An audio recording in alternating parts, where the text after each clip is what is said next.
ज्ञान विधानी मोहि हर गुण गानी दीपत कंचन वरन शरीरा परम शांत पद गहर गभीरा मंगल प्रभु पीठ देव दुंदु में अतिशय बाजे राजे तरु अशोक के नीचे करुणा से दोनों दृग सींचे सिर पर छत्र प्रभा अति शोभे देव सुमन दृष्टि मन लोभे दीव धोनि शिव पूरन कर सबकी अभिलाषा भजन धारण किरण दिनेश मीत निरंजन देव मनीष दीन दयाल दयानिधि भारी सर्वोदयायक अभिकारी सन्मति सदन परम उपकारी दुर्गति हरण सकल भयहारी लोकालोक चराचर ज्ञाता सरल सोच शिव पंथ विधाता सुख भंजन रंजन भव जीवा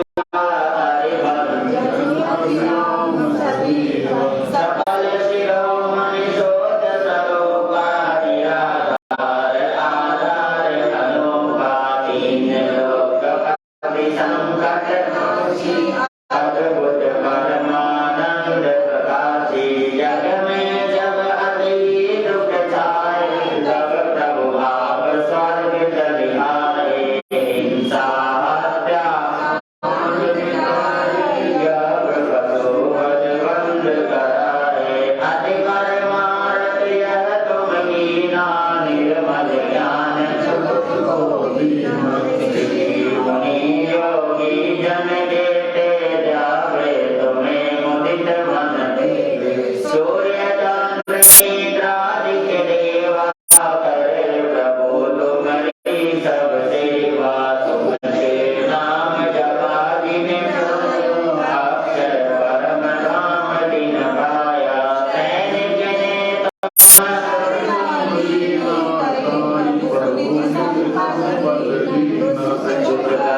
काज जगत के सारे होए सुकर प्रभु तुम्हें ही नाथ जीवन के देवा तुम्हें ही पार करन जग केवा प्रभु तुमने वो चंदन वाला की सुधरी ने चिंता मन सब नाम तुम्हारा जिसकी चिंता चूर नहारा तुमरो नाम लिए दुख भागे होए सुमति संपद भूत प्रेत कोई काज नावे सन्मति जावे अतिथि जावे जपो जपो सभी धर वर्धमान प्रभु अधिपत वीरा महावीर प्रभु जन में नष्ट होए अभिसारे मन वांछित सब आशा पूरे वे कलह दल जड़ से चूरे सब दिश प्रभु की दीन लोक में सब मन गाए जगत प्रसिद्ध प्रभु नाम तुम्हारा मंगल मूल सतन दाता तुम सब नहीं है और कृपाला अति गुणवंत अनंत विशाला सिद्धि बल बोधि प्रदाता धर्म चक्रधारी जिनकी प्रभु तुमसे लव लागी धन्य जगत में वे बड़भागी जय जय जय महावीर विरत विधायक जय अखिलेशा आज अगम अक्षर पद नामा अमित अनंत चतुर्जय मैं भी विनय करूं कर जोरी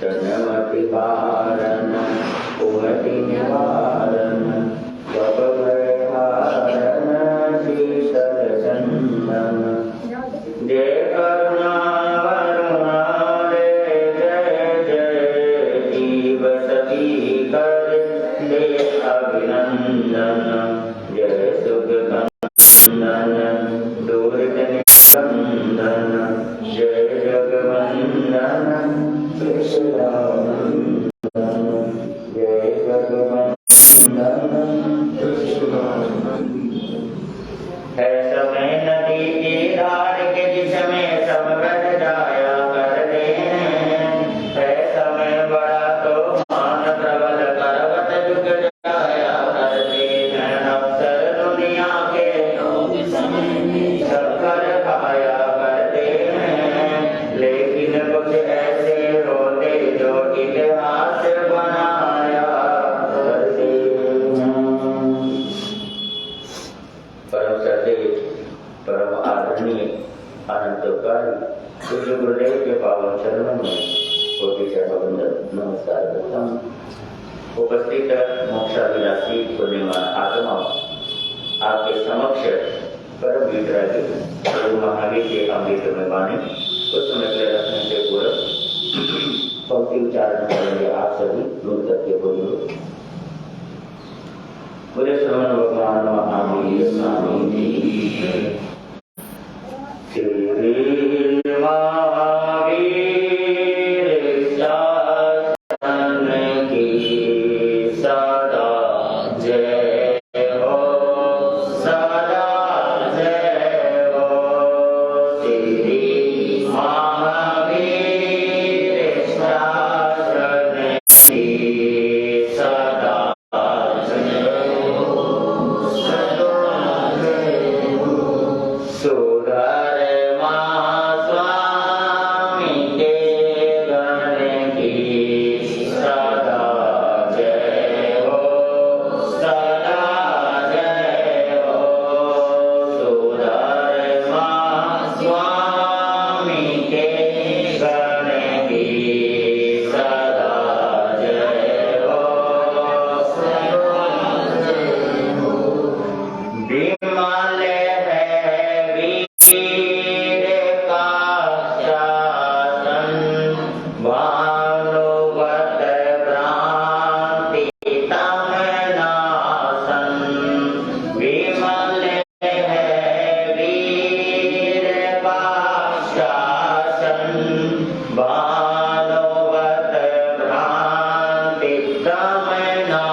सर्वं भगवान महावीर स्वामी का ये धर्मशास्त्र धर्म प्रगति में प्रभु ने धर्म के अनेकों प्रदेश अनेकों मार्ग बताए और भगवान महावीर ने अनेकों प्रदेश अनेकों मार्ग बताया ही नहीं बल्कि अनेकों उन्होंने जन्म लिए हैं और उस जन्म में अनेकों प्रकार की घटनाएं घटी है और उन घटनाओं से उन्होंने अपने आप को संवारा है, अपने आप को निखारा है और उनकी घटनाओं से उनकी जीवन से उनकी जो चर्या थी उससे अपन बहुत कुछ क्या कर सकते हैं, सीख सकते हैं, समझ सकते हैं। देखिए कि अगर किसी के जीवन के पन्नों को अपन पलटते हैं तो पलटते समय हमें जो है ना प्लस में जाना चाहिए, माइनस में नहीं जाना चाहिए।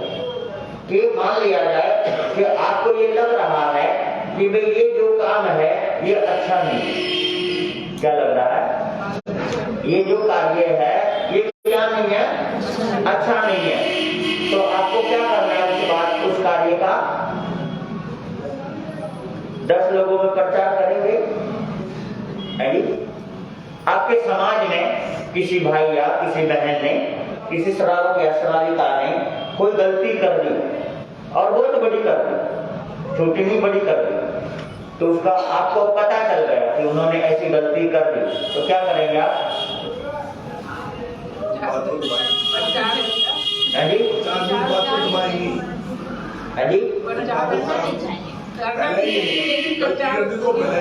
फैलाएंगे उसको,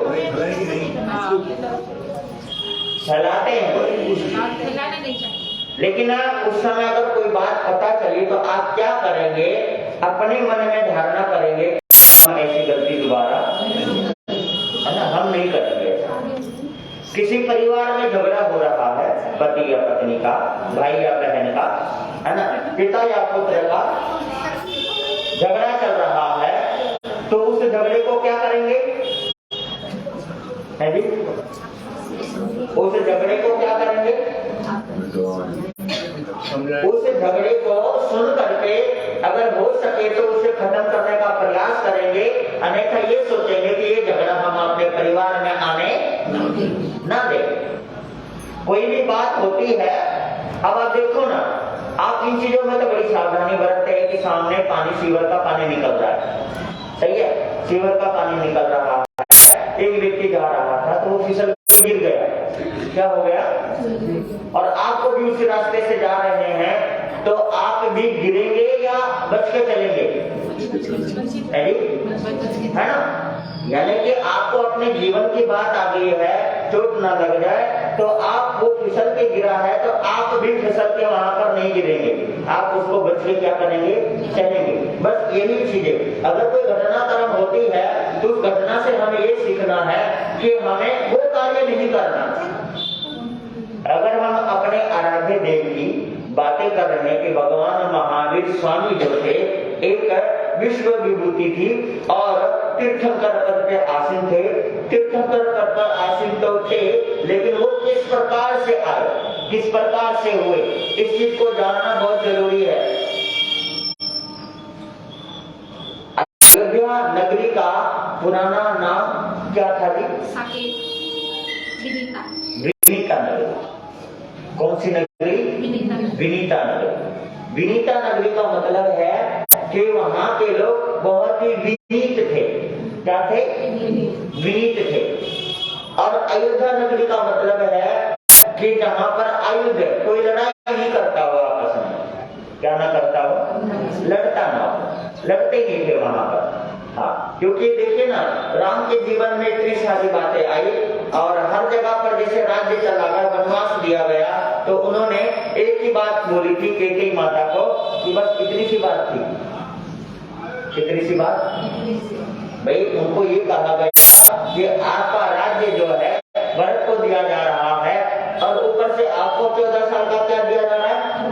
वनवास। इस वजह से कोप भवन में बैठे हैं और तुम्हारे पिता की यह हालत हो गई। तो उस समय राम ने मुस्कुराते हुए कहा बस इतनी सी बात थी, इसके लिए झगड़ा था, कोई खास बात नहीं।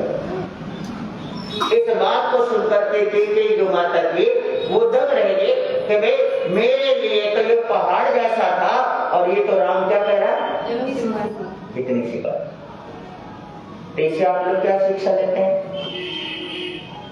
जी? आप लोग क्या लेते हैं कि एक एक इंच जमीन के लिए केस कर देते हैं। जमीन है लाख का, 1.5 लाख का, और उस केस को जीतने में 5 लाख रुपए तो कोर्ट में भर चुके हैं। क्या मिला आपको? ईगो सेटिस्फैक्शन, यही ना? वो भी नहीं मिला आपको, क्योंकि चक्कर काटते काटते कोर्ट में आपकी ईगो ही डल गई, ईगो ही खत्म हो गई। कोर्ट में चक्कर काटते काटते कितने चक्कर कटा देते हैं, क्या मिला? कुछ नहीं मिला। परिवार खराब और हो गया, मन खराब और हो गया। ऐसा हो जाता है व्यक्ति के।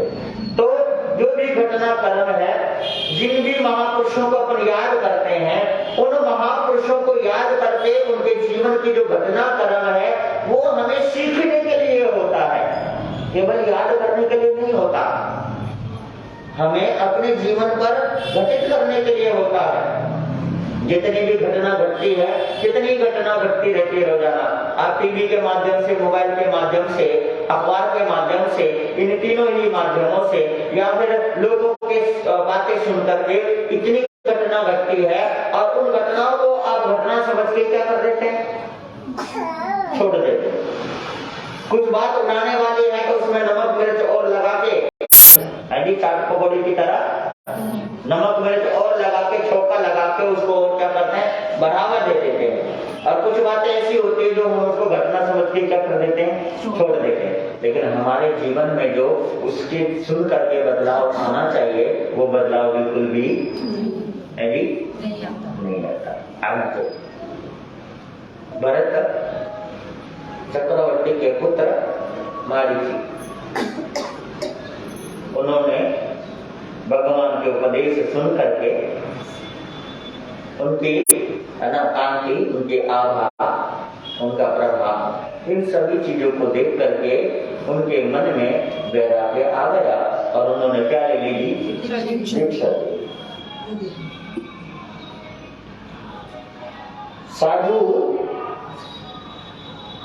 साधु बनना बहुत आसान है। साधु बनना क्या लगता है, कपड़े बदलो, मुखवस्त्र का लगाओ, रजो वजन रखो, या फिर दिगंबर रामनाय में वस्त्र उतारो, पिछी धारण करो, कमंडल धारण करो, क्या हो गए जी, साधु हो गए, है ना?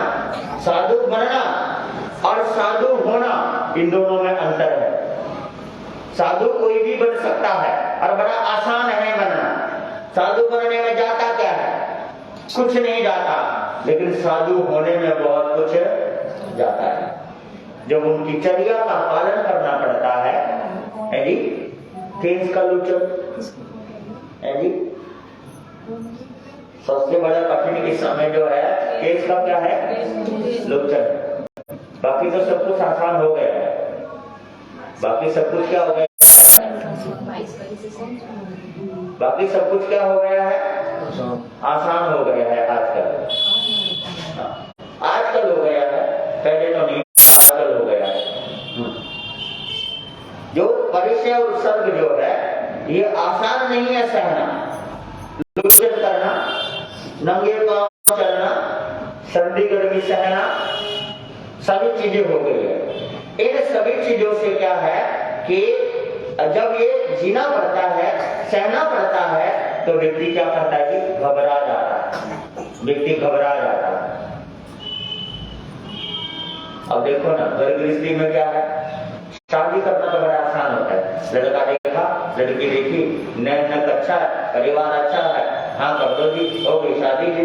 शादी के बाद जो रोना पड़ता है वो बात की चीज है जी। शादी के बाद जो नानी याद आती है ना, वो तो बाद की चीज है, नहीं समझ रहे आप भाई। शादी का तो सबको क्या रहता है, चाव, माता पिता को भी चाव रहता है कि हमारे बालक और बालिका की क्या हो जाए, शादी हो जाए, बड़ा चाव रहता है, अच्छा लड़का मिले, अच्छी लड़की मिले, है ना। लड़की को भी रहता है कि भाई पार्टनर बहुत बढ़िया मिलना चाहिए, लड़के को भी रहता है, सब कुछ हर चीजें देखा माना, बाद में पता चला क्या हो गया जी? बोलो, बाद में समस्या क्या हो जाती है? हाँ, शुरू हो जाती है, गर्भवती की समस्या शुरू हो जाती है। छोटी छोटी बातों की रोज क्या रहती है? समस्या रहती रहती है। तो कहने का मतलब है कि जब जीवन जिया जाता है तब पता चलता चर्या का। हाँ जी, परिचय। हाँ जी, कितने नाम बता रहे थे परिचय का? 22 है ना, पता है ना। और 22 परिचय बड़ा कठिन होता है। और 22 परिचय को 2 भागों में बांटा गया है, एक अनुकूल और एक प्रतिकूल है। तो 22 पर उसको 2 भागों में बांटा गया, अनुकूल और प्रतिकूल। प्रतिकूल का मतलब क्या होता है? विपरीत, विपरीत है ना, स्वभाव से विपरीत वस्तु मिल जाना, तो प्रतिकूल। और एक होता अनुकूल। अनुकूल का मतलब अपने हिसाब से जो है ना। तो एक 22 परिचय को 2 भागों में बांटा गया, अनुकूल और प्रतिकूल। तो जो हमारा प्रतिकूल है, प्रतिकूल सहना बहुत आसान है। किसको सहना? प्रतिकूल को सहना बड़ा क्या है? आसान है। परंतु अनुकूल को सहना बड़ा क्या है? मुश्किल है। कैसे भला?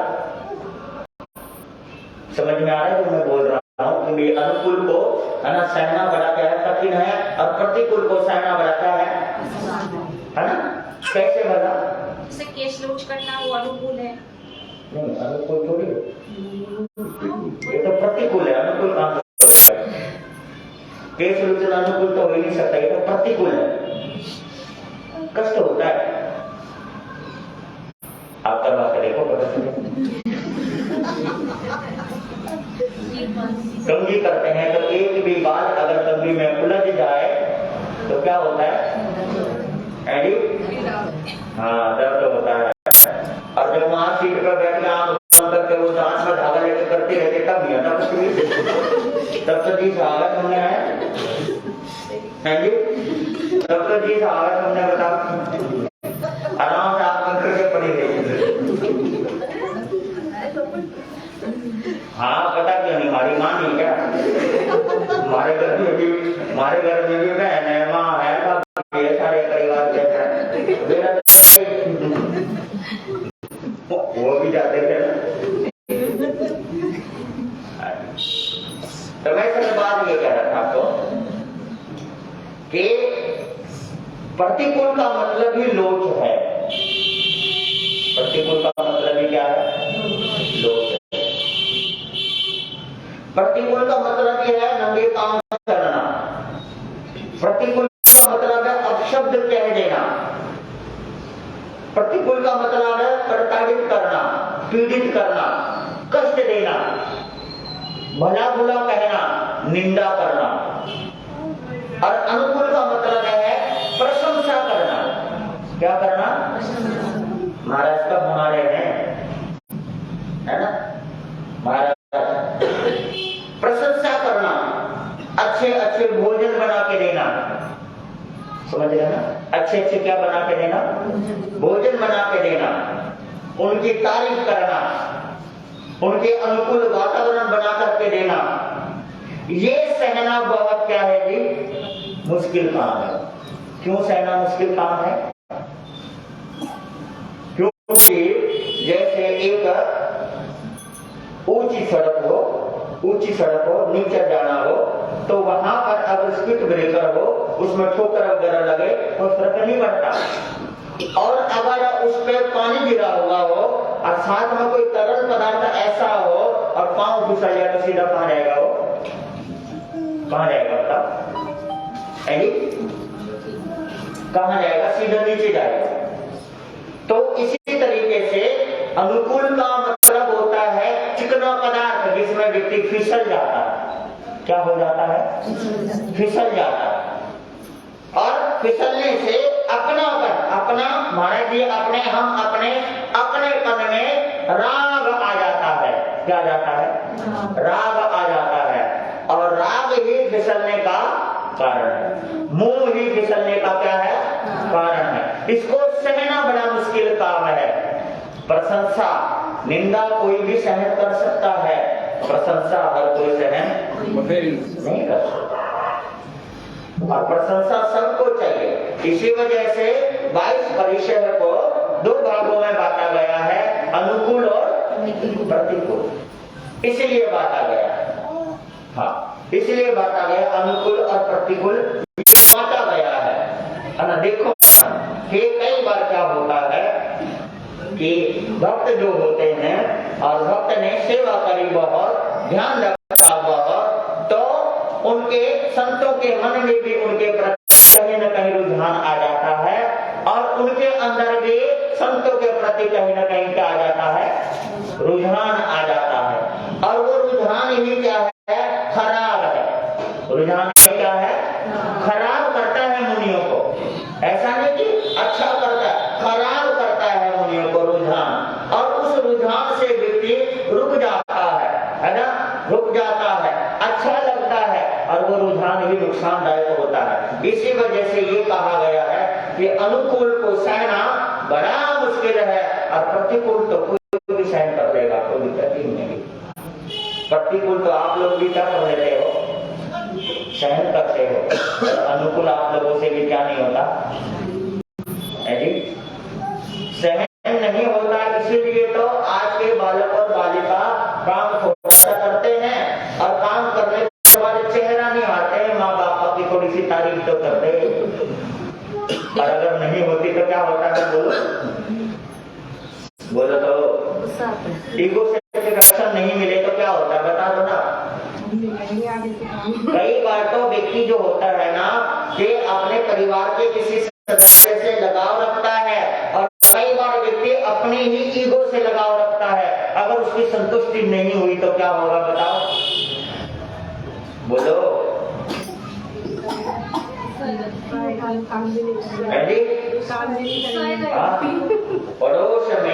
पड़ोस में एक महिला को कंगन मिला। मायके वालों ने किसी कार्य से कंगन दे दिया, 2 कंगन मिला। अब जो साथ में थी उनका काम धंधा थोड़ा सा कम था, तो शाम को जब पतिदेव आए तो पतिदेव से कहते जी सुनो, मेरे को भी कंगन पहनना है। बेटे ने कैसे तो है नहीं, मुझे नहीं पता, मेरे को तो क्या पहनना है। जिद पे अड़ गई। अब अड़ गई तो क्या करे? खाना पीना छोड़ दिया, जिद पे अड़ गई। अब जिद पे अड़ गई तो किसी सुनार के गया तो उसने क्या करा जी?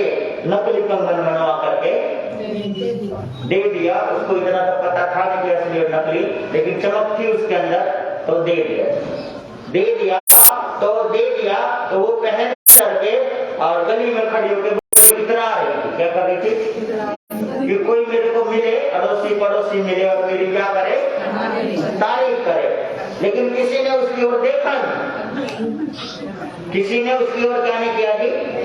देखा नहीं। और देखा नहीं तो क्या होगा जी?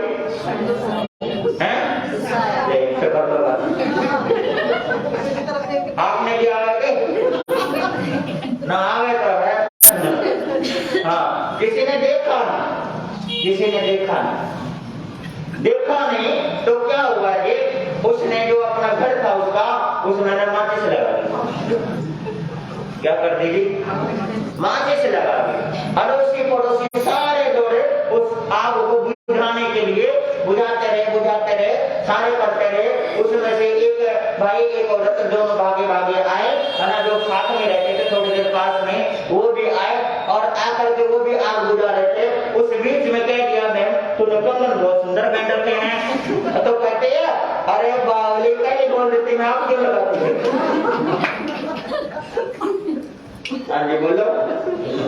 लगा पहले बोल देती, मैं आप क्यों लगाती होता? तो ये चीज है।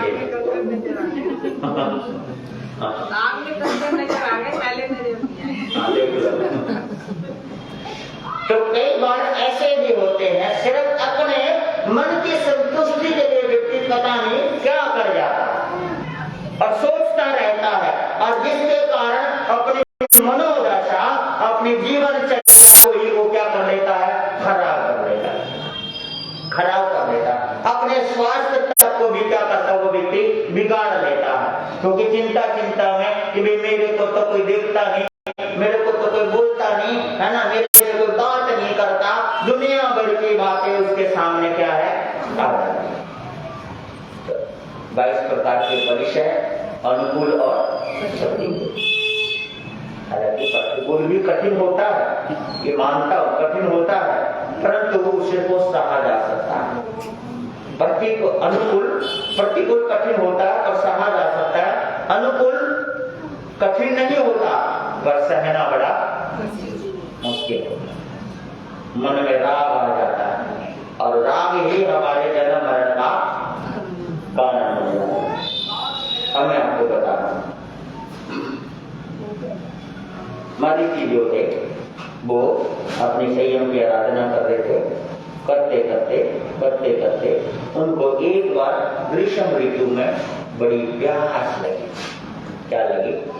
प्यास। उनसे सहन नहीं हुआ।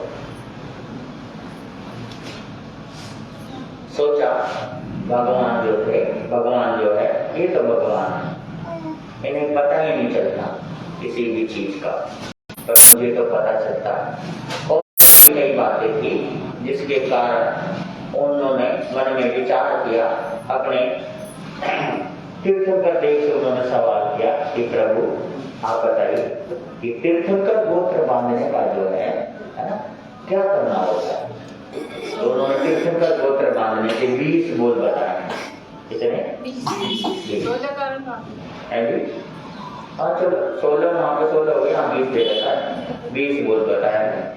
और जिसमें से एक बोल दिया है जिनेंद्र देव की भक्ति, निस्वार्थ भाव से क्या करनी है, निस्वार्थ भाव। भक्ति का मतलब है भी,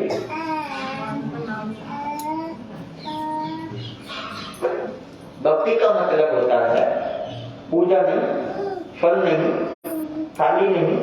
भक्ति का मतलब है भक्ति सीखा नहीं जाता, भक्ति सिखाया नहीं जाता, भक्ति सीखा नहीं जाता, भक्ति सिखाया नहीं जाता, भक्ति तो भीतर से उत्पन्न होता है। और सच्ची भक्ति का मतलब है कि उनके प्रति एक आस्था रखना। क्या रखना? हाँ, विश्वास। क्या रखना? हाँ, आस्था। और आपको बता दो, श्रद्धा और आस्था दोनों एक चीज है, विश्वास अलग चीज है। विश्वास और श्रद्धा है ना, विश्वास और श्रद्धा में क्या अंतर है?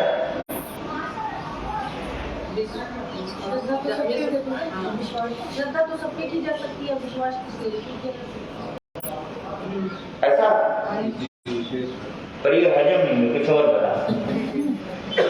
ये जैसा विश्वास और श्रद्धा में क्या अंतर होता है आप लोग बताओ।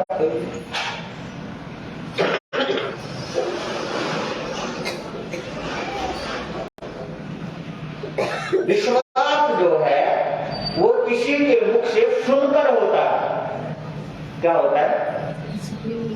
सुनकर होता है कि किसी से हमने सुना, तारीफ सुनी, हमारे अंदर भी विश्वास जाग जाता है और हम भी क्या हो जाते हैं, पहुंच जाते हैं। किसी का काम बन गया, हमने सोचा कि हमारा भी बन जाएगा, हम भी विश्वास रख के देखते हैं। समझ में आई कि वे हम भी, हाँ, उनको कहा जाता है कि वे उनकी तो श्रद्धा की कार्य हो गया। कहते जिन्हें हमारे अंदर भी विश्वास, हम भी विश्वास करके ही आए हैं। उनसे सुना तो मन में विश्वास आया, वे जब हमने देखा कि ऐसा कार्य हो गया तो हमारे मन में भी क्या आ गया, विश्वास आ गया। और हम भी सुन करके आए हैं तो हम भी विश्वास रखेंगे महाराज, या हम भी विश्वास रखते हैं, हमारा भी क्या हो जाए, विश्वास। क्योंकि विश्वास में विष रहता है, क्योंकि उसमें आस रहती है, इसलिए आस भी और विष भी है। तो आस अगर पूर्ण हो गई तो विश्वास है, नहीं तो विष तो उत्पन्न हो ही जाता हमारे दिल में, नफरत आ जाती है। काम नहीं बना तो क्या होता है, हम कोसने लग जाते हैं कि उनको तो महाराज ने दिल से बताया था और मेरे को दिल से नहीं बताया, मेरा काम ही नहीं बना, है ना, हुआ ही नहीं, कार्य नहीं हुआ। तो इसलिए विश्वास जो है सुन करके आता है, लेकिन श्रद्धा जो है वो अंदर से उत्पन्न होता है, बाहर आता है, वो कहीं से आता नहीं है वो। हाँ, तो भगवान से जब पूछा उन्होंने कि भाई मतलब, तो कहते कि वाकई वो कुछ नहीं करना, कहते नहीं, कुछ भी एक कर लो, एक बोल को, है ना, एक बोल को स्वीकार कर लो, उसी में सब कुछ हो जाता है। तो उन्होंने एक बोली कर ली कि भगवान की भक्ति करनी, क्या करनी है, भक्ति करनी है। बाकी सब कुछ उन्होंने अपने हिसाब से शुरू कर दिया। क्या कर दिया, जटा सिर के बाल बढ़ाने लग गए, खड़ाऊ पहन लिया, है ना, धूप न लगे इसलिए त्रिदंडी ले ली, छतरी जैसी, गेरुए वस्त्र पहन लिए, भोजन पानी में कंदमूल लेना शुरू कर दिया। पहले तो भोजन पानी कैसे होती थी, गोचरी होती थी। क्या होती थी, गोचरी। और किस चीज में, अंजलि में। कहाँ पर, हाँ, एक चीज तो है, हम गोचरी लेने जाते हैं ना, तो आप लोग बड़ी जबरदस्ती करते हैं, है ना, एक रोटी दो रोटी जबरदस्ती उसमें डाल दी। और अगर किसी मुनि महाराज को आहार दे रहे हो और आपका मन करे कि मैं 2 रोटी डाल दूं, कैसे डालोगे बताना जरा। इस मामले में सही है वो, है ना, तो कैसे डालेंगे आप, अंजलि में तो एक ही टुकड़ा डलेगा ना आपका, कितना डलेगा, एक ही टुकड़ा डलेगा। हाँ, ये बड़ा हिसाब किताब बहुत अच्छा है कि मुनि महाराज को अंजलि, आपकी भावना कितनी होगी, 2 रोटी देनी है महाराज को, लेकिन डलेगा कितना, और हमारा तो पात्र है 2 रोटी डालनी है ना, जी बस। हाँ, कई बार तो ऐसे चालाकी करते हैं, अच्छा 2 रोटी, हाँ जी 1 ही रोटी देना, हाँ ठीक है महाराज 1 ही रोटी देंगे, तो 1 रोटी उसमें से उठा लेंगे, 1 रोटी हाथ में रखेंगे, इधर रखेंगे। महाराज ने पात्र बोला घर से वो करके ऐसे कर, आपकी भावना अच्छी है, बहुत अच्छी है ना। चलो मैं आपसे सवाल करता हूँ, मैं 10 घरों में गोचरी के ले गया, कितने, 10 घरों में उन्होंने 2 रोटी आपकी चालाकी की तरह 2 रोटी डाल दी, कितनी हो गई, आप बता दो, मैं सांड हूं, 20 रोटी कैसे खाऊंगा, कैसे खाऊंगा बताओ, कैसे ग्रहण करेंगे 20 रोटी, आप ही बता दो, चलो आप ही बता दो, 20 रोटी ग्रहण कैसे किया जाएगा, बोलो आप ही बताओ, कैसे करेंगे। या तो जो आपने भक्ति से दी उस भक्ति का फजीयत करूं मैं, क्योंकि मेरे से तो 2-4 रोटी खाई जाएंगे, बाकी रोटी खाएंगे दूंगा मैं उसको, तो फजीयत होगी ना श्रद्धा की, बोलो नहीं हुई। फिर कभी न कभी आपको पता चलेगा कि नहीं महाराज इतनी रोटी तो खाते नहीं है, क्योंकि कभी न कभी शंका आएगी रोटी कैसे खाते हैं, हाँ कभी आएगा महाराज इतनी रोटी कैसे खाते हैं, है ना, तो फिर क्या करते हैं, तो फिर आपके मन में क्या आएगी, सोच करके देखो। मुनि महाराज के पात्र में एक पड़े या एक टुकड़ा पड़े, उसी में क्या है, एक टुकड़े में बहुत कुछ है, पर बहुत कुछ टुकड़े में नहीं है, बहुत कुछ हमारी भावना में। चंदन वाला ने भगवान महावीर को क्या दिया था, है जी, कितना था, थोड़ा कितना, आधा किलो, है जी, ग्रास जितना था, क्योंकि अंजलि में वो ग्रास ही लेते हैं, वो लेते ही नहीं थे, वो उनका सिस्टम इस प्रकार का था, तो ग्रास लेते थे, एक ग्रास सूप में थोड़ा सा ही तो था, वही लिया, और उसी से क्या हो गया, है जी, नहीं पेट नहीं बोल रहा हूँ मैं, तो पेट कहाँ करेगा उनका, चंदन वाला पेट कहाँ करेगा उनका, इससे पेट नहीं करेगा उनका, इससे है ना, या तो हम 20 रोटी दो या फिर इतना से दो पेट भरेगा, कैसे भर जाएगा, कभी बता बता कमाल कर गया महाराज को किलो किलो भर के दो, या फिर कुछ दो, ऐसा न करना कि महाराज खाते दे दे, जी हमें पता चले चलते हुए महाराज ने करा हुआ है, मिलता तो नहीं। सोचने वाली बात है, विचार करने वाले। भावनाओं के ऊपर क्या है कि सारा निर्भर करता है। देखिए मैं आपको एक शब्द में समझा देता हूं कि कीमत जो है क्वांटिटी की नहीं है, कीमत क्वालिटी की है। किसकी? लेकिन आप जितने भी बैठे हैं उसके आपके नजरों में कीमत तो क्वांटिटी की है। भाई वहां पे तो ना बहुत भीड़ लगती है, भाई महाराज तो बहुत पहुंचे हुए हैं और वहां पर बहुत कम आते हैं। कुछ नहीं महाराज, नहीं डोल आपके नजरों में किसकी कीमत है? क्वांटिटी की। पर संतों की नजरों में शास्त्रीय भाषा में क्वालिटी की कीमत है। किसकी? क्वालिटी की। और वो क्वालिटी है कि अगर एक दाना भी आ गया संतों के पात्र में, बस उसी से कल्याण होगा ही होगा, उसी से होगा, है ना। चंदनवाना ने इतना सा दिया था, उसी से कमाल हो गया। देवलोक के देवता उतर के आ गए इतने से दाना में, और आप 2 रोटी 2 पड़ोसी भी नहीं झाँकता, देवता तो कहां जाएंगे, पड़ोसी भी नहीं जानते।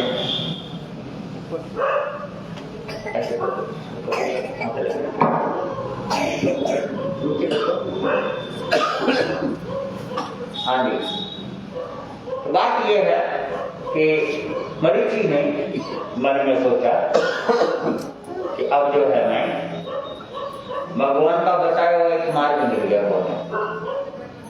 कौन सा? जिनेंद्र देव की क्या करनी है?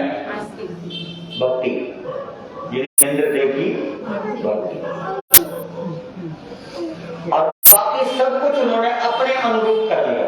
क्या कर लिया? अपने अनुकूल कर लिया। अनुकूल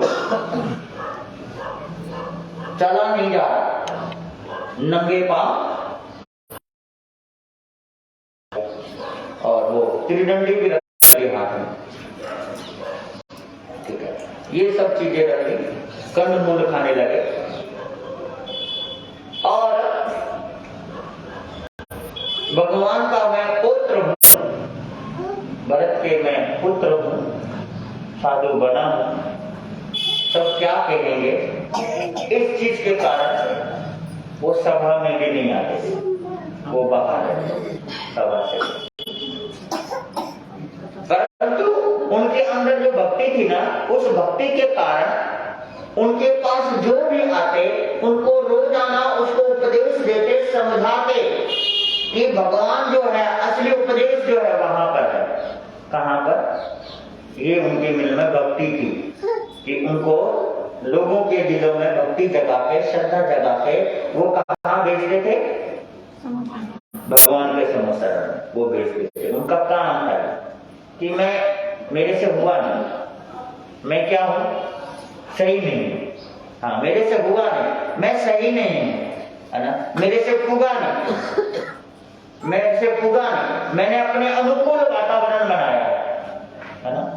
अब भगवान का जो था ऐसा वातावरण था, वो मेरे से हुआ नहीं, लेकिन मैंने अपने अनुकूल वातावरण बना लिया। इस वजह से मेरे से हो नहीं रहा है, तो तुम क्या करो, वहां पर जाओ, वहां पर भगवान के चरणों में जाओ और उनके क्या सुनो? उपदेश सुनो। और आजकल कई बार ऐसा होता है कि भाई मेरे से तो हो नहीं रहा, और जो आ रहा है उसको भी ऐसा ही बनाना, अपने जैसा ही बनाना, और अपने जैसा ही बनाते हैं। हर कोई अपने जैसा ही उसको बनाने का क्या करते हैं? प्रयास करते हैं। समाज में कोई चीज है, रीति रिवाज है, तो हर कोई आने वाला अपने हिसाब से उसको चलाना चाहते हैं और अपने हिसाब से ही चलाते हैं, चलाने का पूरा प्रयास करते हैं। तो मैं आपको बता दूं, उन्होंने ऐसा किया, और लेकिन प्रभु के प्रति उनके मन में जो है ना, एक अटूट भक्ति थी। क्या थी जी? बेशक से उन्होंने वेश परिवर्तन किसी प्रकार का किया, पर हृदय में क्या थी जी? अटूट भक्ति थी उनसे, अटूट भक्ति। और अटूट भक्ति हो तो देखो ना कि जेल में रह करके भक्ति के प्रभाव से 48 साल क्या करेगी, है ना। भक्ति के प्रभाव से, भक्ति जो स्थान विशेष नहीं देखता, जगह नहीं देखता, है ना, वहां पर वातावरण अनुकूल नहीं देखता। आजकल तो हम सही होना चाहिए, है ना, तब भक्ति करनी है हमें। तब भक्ति नहीं, भक्ति तो हृदय से होता है, और हृदय से भक्ति जेल में बताओ, मान तुम आचार्य जो थे उनके पास क्या साधन होगा बताइए, कैसा आसन होगा, कैसे बैठने के खट्टे होंगे, किस प्रकार की जगह होगी, जेल में कैसी जगह होती है, अगर आप लोगों ने कभी देखा हो जा करके कैसी जगह होती है, हाँ जी बता, कहाँ पता होगा, क्या पता है? फिर चलना चाहिए था ना। अरे मैं वैसे नहीं बोल रहा, अरे मैं दिवाली की जेल में प्रवचन करके आया था, वहाँ चलना चाहिए था देखने के लिए, हम देख के आए थे प्रवचन करने। अंदर घुसने नहीं दिया नहीं, मैं देख के आया था जी, सारा देख के आया था, कैदियों से मिला था, कैदियों को देख के आया था, कैदी कैसे थे वो देख के आए थे।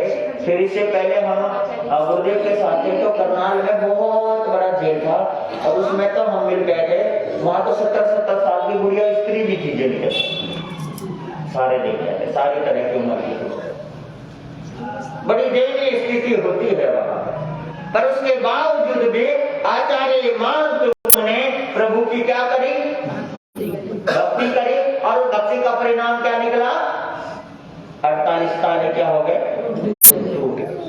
भक्ति का परिणाम। भक्ति में शक्ति होती है अपने आप में, लेकिन भक्ति में शक्ति होती है तब जब हम क्या करें, समझ रहे? कई बार आप लोग ये कहते हैं तो चमत्कार तो नमस्कार है, आप लोग कहते हैं, पर मैं ये कहता हूँ कि जहाँ नमस्कार है वहाँ चमत्कार। श्रद्धा से अगर आपने नमन किया तो वहीं पर क्या हो जाएगा, चमत्कार हो जाएगा, वहीं पर ही चमत्कार हो जाएगा, कहीं जाने की जरूरत नहीं है। हाँ, ऐसा नहीं कि किसी स्थान विशेष पे जाएंगे तो वही चमत्कार होएगा। आपने नमन कर लिया तो नमन में क्या आएगी, चमत्कार आएगी, नमन में चमत्कार है। तो बात यह है कि महर्षि ने अपने मन में प्रभु के प्रति क्या जगा लीजिए, एक भक्ति, एक भक्ति। रोजाना का रोजाना दूसरों को उपदेश देकर के भगवान के सुमोशरण में क्या करते थे, वो भेजते थे। एक दिन की बात है, भगवान का समोशरण लगा, सब प्रवचन में आए, भरत चक्रवर्ती भी आए, और जैसे ही चक्रवर्ती जी आए, भरत चक्रवर्ती सभा में उपदेश चल रहा था, तो भरत चक्रवर्ती ने प्रभु से प्रश्न किया कि प्रभु, क्या आपकी सभा में कोई ऐसा व्यक्ति है जो आपकी तरह तीर्थंकर बने? क्या पूछा? आपकी जैसे पद पर वो विराजमान हो, आपकी जैसे आभा से सुशोभित हो, ऐसा कोई है? तो भगवान ने कहा, भरत इस सभा में तो नहीं है, सभा में, परंतु तुम्हारा पुत्र मरीचि जो समोशरण के बाहर बैठा है, वो भीतर नहीं आता, वो तुम्हारा पुत्र है, वो आने वाले समय में वो 3 पद के धारी बनेंगे। कितने? 3 पद के धारी। एक तो मेरी तरह तीर्थंकर बनेंगे वो, है ना? इसके साथ साथ तुम्हारी तरह चक्रवर्ती बनेंगे वो, और इसके साथ साथ वासुदेव के पद पर वो क्या होंगे, क्योंकि वासुदेव नाम नहीं है, वासुदेव पद है। चक्रवर्ती भी नाम नहीं है, चक्रवर्ती एक पद है। तीर्थंकर भी नाम नहीं है, तीर्थंकर तो क्या है, पद है। और उसके लिए बहुत कुछ क्या है, करना पड़ता है व्यक्ति को। आप देखो ना कि एक एमएलए, एक एमपी के पद पाने के लिए व्यक्ति कितने पापड़ बेचता है, कितने झूठ सांच करता है, लेकिन ये तो पवित्र पद है, इसके लिए तो बहुत कुछ है हमें करना। तो कहा ये तीनों ही पद उनको क्या होगा, प्राप्त होगा। बड़ी जय जयकार हुई वहां पर, क्या हुई जी, बड़ी जय जयकार हुई वहां पर।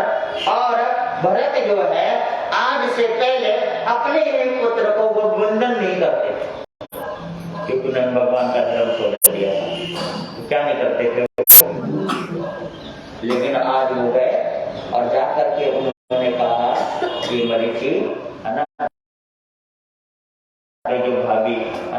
देखूं कर बैठे चक्रवर्ती बैठे हैं, मैं उनको क्या कर रहा हूँ, उनको नमन कर रहा हूँ, क्योंकि आज भगवान ने ये कहा है कि तुम क्या बनोगे, तीर्थंकर बनोगे, चक्रवर्ती भी बनोगे और तुम वासुदेव भी बनोगे।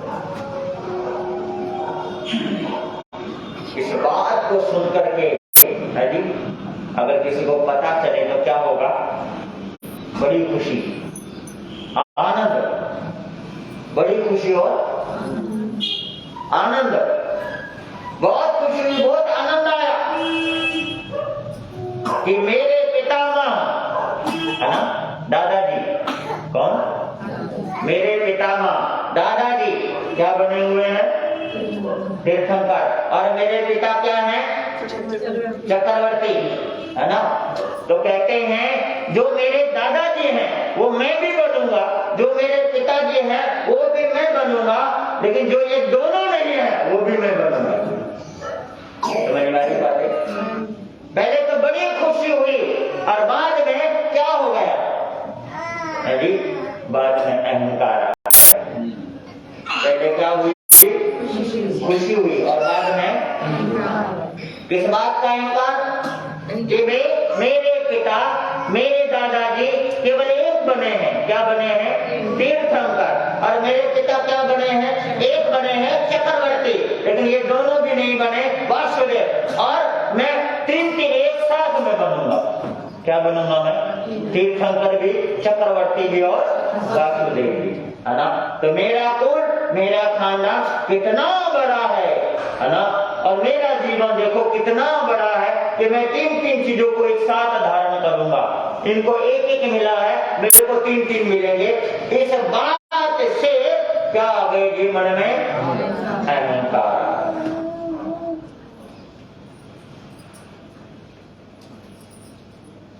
अहंकार आ गया। अपन जितने बैठे हैं हमारे मनों में भी बहुत सारी उपलब्धि की, है ना, उपलब्धि के कारण अहंकार आ जाता है, अहंकार आ जाता है। मन में तो कई बार तो अहंकार इस बात का भी आ जाता है कि भाई सबके बीच में रहते हुए महाराज ने मेरा नाम ले लिया या मेरे से बात कर ली, इसी बात का ही क्या आ जाता है, बताओ इस बात का क्या अहंकार करना, अहंकार आ जाता है व्यक्ति के मन, मरीचे के मन में अहंकार आ गया, और अहंकार जो है बड़ी खतरनाक वस्तु है। संकित जो है ना, जो संकित प्राप्त हुई थी वो तो खैर खत्म होने वाली नहीं थी, क्योंकि संकित रहती है, संकित नहीं खत्म होती है। अहंकार आ गया, अब वो अहंकार के झूले में ही वो क्या करने लगा जी, झूलने लगा, चलने का तरीका बदल गया, देखने का नजरिया बदल गया, रहने का ढंग बदल गया। क्या हो गया जी, चलने का तरीका, रहने का ढंग, चलने का नजरिया, सब कुछ क्या हो गया, बदल गया, अहंकार आ गया। अहंकार आने से सब क्या हो गया, बदल गया। अभी मैंने सुनाया था कि संत दरस को जाइए तज माया अभिमान, है ना, जो जो पग आगे बढ़े कोटि यज्ञ समान, कि संतों के दर्शन करने के लिए जाना चाहिए तो कैसे जाना चाहिए, माया और अभिमान का क्या करके जाना चाहिए, त्याग करके जाना चाहिए। उनके अंदर तो अभिमान चरम सीमा पर आ गया, चरम सीमा पे अहंकार आ गया, कुछ नजर ही नहीं आ रहा था अपने सिवा। अहंकार धीरे धीरे समय बीतता चला गया। जीवन है, जीवन तो कभी न कभी बीतेगा, जीवन यूं ही तो नहीं चलता, जीवन तो कभी न कभी क्या होगा, बीतेगा ये जीवन। जीवन बीता, जीवन कैसे बीता, एक बार वो रुग्ण हो गए, एक जैसे अवस्था तो रहती नहीं ना, रुग्ण हो गए, तो उस रुग्ण में उनके मन में आया, बताओ मैंने भगवान को उपदेश देकर के अनेकों लोगों के भगवान के चरणों में भेजा, आज मेरे कोई पूछने वाला कोई।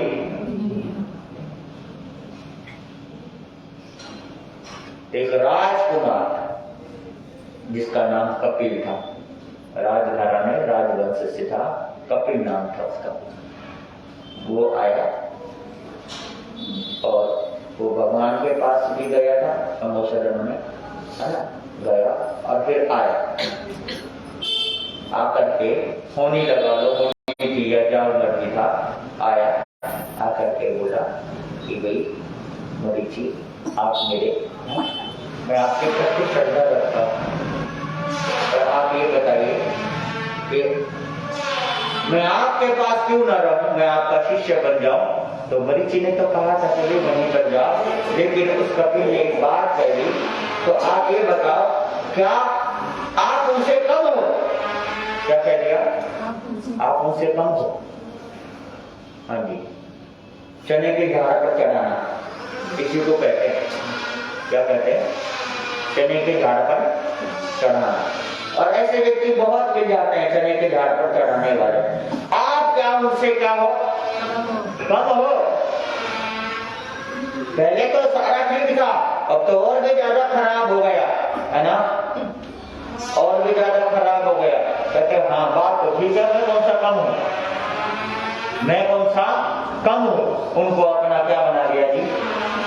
शिष्य बना, शिष्य बना दिया। जो भी सेवा थी, सेवा चलती रही। समय आया तो देखो भी समय आएगा तो ये जीवन लीला भी क्या होगी? उस अहंकार का उन्होंने प्रायश्चित नहीं किया, कुछ भी नहीं किया। उसी अहंकार में फूले समाते हुए उनका देवलोक तो हो गया वहां से, लेकिन इतिहास ये कहता है कि उन्होंने अपना 12 जन्म खराब कर लिए। किसके कारण? कितने जीवन? 12 जन्म उनका क्या हो गया है? खराब हो, पूरी तरीके से खराब कर लिया। कुछ जन्म तो उनके बाकी थे ना, ये 4 हुआ, 12 4 16, 16वां भव। उनको कभी वो नरक में गए इससे पहले, कभी कहीं गए, कभी कहीं गए। आपको इस चीज से समझना है कि अहंकार करने से 12 जन्म क्या हो गया? खराब हो गया। और अगर हमारे अंदर ये चीजें आ जाए कितना खराब हो जाए। रावण और राम में इतना ही अंतर था जी, रावण और राम में इतना ही अहंकार था, मतलब अंतर था कि रावण को अपने ज्ञान का अहंकार था और राम को अहंकार का ज्ञान था। समझ में आई बात है कुछ? रावण को क्या था जी? ज्ञान का अहंकार था, और राम के अंदर अहंकार का ज्ञान था कि इन चीजों का अहंकार होता है व्यक्ति के अंदर, मतलब उनको ज्ञान था उस चीज का और उसको अहंकार था। ज्ञान और अहंकार इन दोनों में क्या है? अंतर है। फिर हारा कौन? अहंकार, अहंकार हारा और ज्ञान क्या हो गया जी? जीत गया। विचार कर लीजिए, आप सभी सोच लीजिए। तो हमें भी इन चीजों पर विचार करना है। 16वां भाव जो है किस प्रकार का उनका होता है और कैसे होता है, ये समय अनुसार आपके सामने बात, ठीक है। अच्छा, इस जैनपुरी में 1 या 2 दिन का प्रवचन हो रहा है, फिर इसके बाद आगे जाना है और फिर उसको आगे घूमते हुए फिर होली का जो कार्यक्रम है, और इसके साथ साथ होली के साथ साथ गोकलगढ़ में ही दीक्षा का कार्यक्रम भी है, दीक्षा भी है और होली भी है। तो उस कार्य की तैयारी करनी है, इस वजह से जाना तो है। तो 1-2 दिन का 1 हफ्ता और, अच्छा एक हफ्ता तो और चतुर एक हफ्ता तो मेरा जी नहीं लग रहा। एक हफ्ता जी नहीं